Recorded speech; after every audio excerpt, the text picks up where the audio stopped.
Good afternoon, everybody. Welcome back to the Merc channel. We are in the garage. It is summertime. It's finally good enough weather to work, and I have something on my hat. It's a bug. Nice. Um, so I'm starting what I call the 2-week push, and I just realized my calendar on the wall behind me is in the wrong month. It's actually June, not May. Guess I need to switch it. Um, I got a couple weeks before I have to start really cranking down on this new shed build. So since I can't get gravel for the base to put under it, I'm going to focus on getting the 53 back together into one piece so we can start the frame. Um, excuse me. So here's what we got. We got the next 2 weeks. Today's Monday. We're going to start what I call the 2-week push. And the idea is I've got to get the cab, which is now in two halves. There's left and a right half because we took 8 inches out of the middle of it, which split it into two halves. So I'm going to reattach that and make it one piece. Then I've got to get the roof all sectioned back together and trimmed up to fit, and then put the roof back on. Once that's done, we can take the 8 inches out of the center of it, top to bottom horizontally, to shorten it even more, and then it's ready to go on a frame. I can start getting measurements for cage and all that stuff. I had thought about for a while making this a tow rig for a drag and drive vehicle. I've looked at finances, and I just decided that this is going to be it. This is the one shot. So this is going to be the drag and drive rig. And if I have to take it to an event with the trailer, with the drag and drive trailer, I will use the Ford as the tow rig for it. So this is going to kind of go back to the original plan I made 6 months ago, that this is going to be a drag and drive build. So I've got to get really cranking on it. I did a expression of interest letter for Sick Week 26, which is coming up in February. I've got roughly 6 months to make it to that point, get it tested, and get it ready to go. So that's the push. Still got to get an engine put together. I got a lot of stuff to do. So we're at least going to make the effort to try and make it this year. So what I've done, I have to do everything manually now because I had to get a new phone case, and they're going to fly. The phone case will not let me use my tripod that I was using. So I'm going to have to come up with a better way to put you guys on a tripod so we can time lapse. But for now, I'm just going to flip you around and show you where we're at. I've got the door that I had to take off to get inside it the other day. I have that door clamped back in place, and that's just going to be to kind of help everything stay in alignment when we tack it back together. So we've got it lined up. We got it lined up with its original weld marks.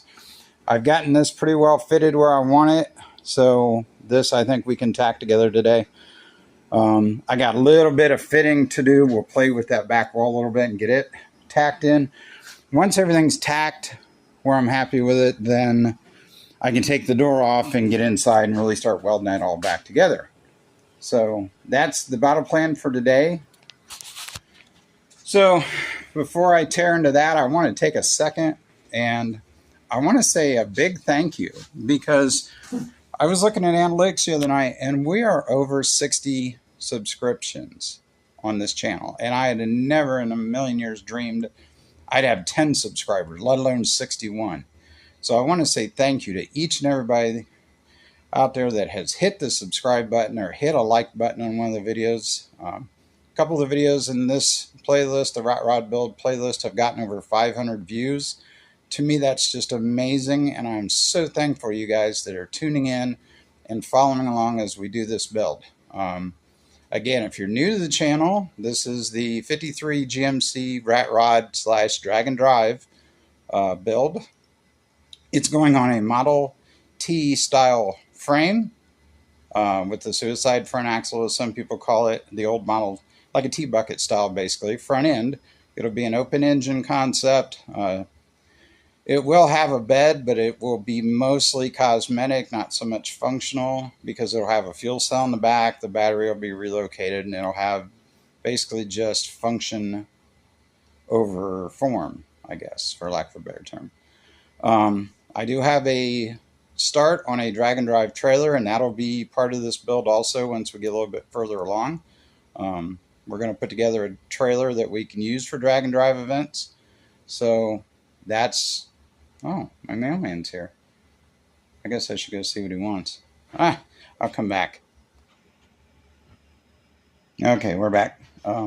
Wife ordered something online, imagine that, and mailman dropped it off. So anyway, back to what we were talking about. We've got all the basic components to get this thing put together. I have all the suspension stuff for the front, and I have a rear axle we can use for now.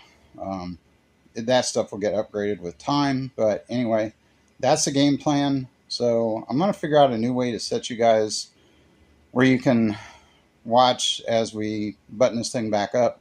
I can't use my original tripod, so I'll come up with something, but at some point we'll figure it out. Anyway, so again, a big thank you to everybody out there that has subscribed to this channel and is following along with this build.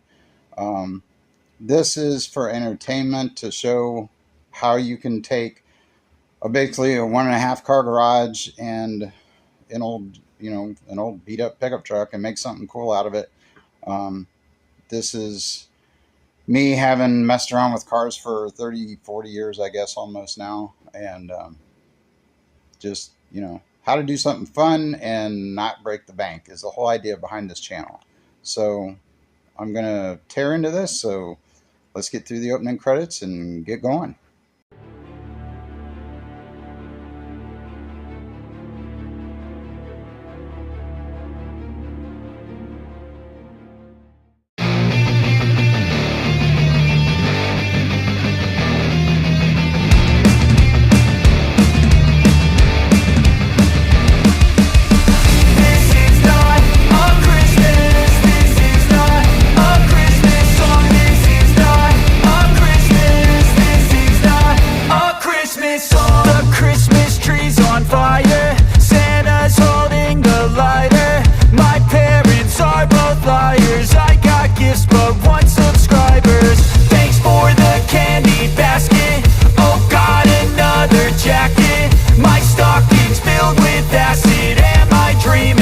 Just happened. This is not a Christmas. This is not a Christmas song. This is not a Christmas.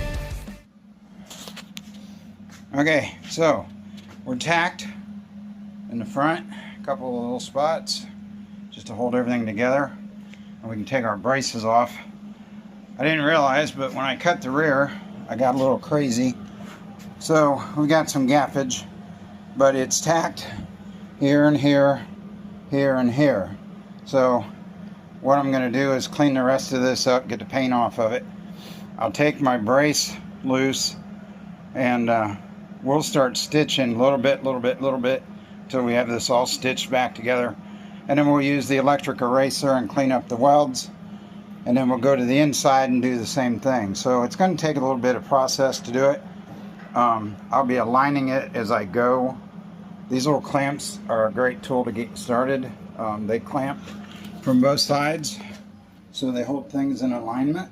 So you can see how they work. You got a block with a spade that comes through, and then it attaches on the back side with that little bar that slides through it.